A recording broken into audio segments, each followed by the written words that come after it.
Walang iwala. Kami ang GMA Super Radio Davao. Balitang sakto, balitang totoo.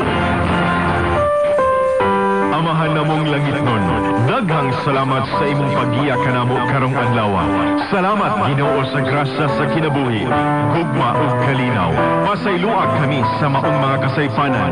Ipadanag ang imong balaang Espiritu Santo nga ipadayon namo ang among pagsangyaw ug pagbayaw sa imong ngalan. Amen.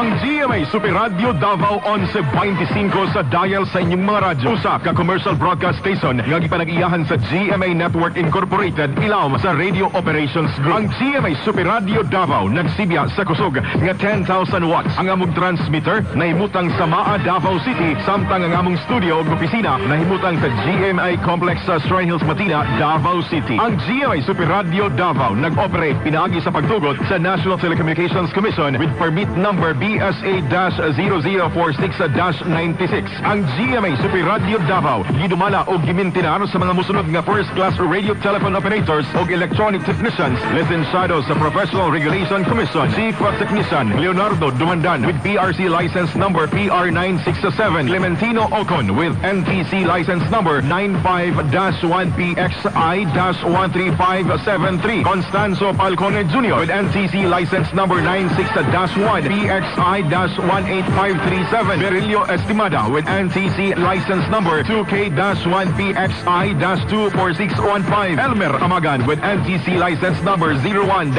PXI-25479. Glenda Gloria with NTC license number 94-1 PXI-9657. Ruben Baring with NTC license number 94-1 PXI-12523. Sa ngalan sa Tibok Puwersa sa GMA Super Radio Davao, kami moyon maayong gabi ug maayong pagpahulay. Kami ang GMA Super Radio Davao. Balitang sakto, balitang totoo.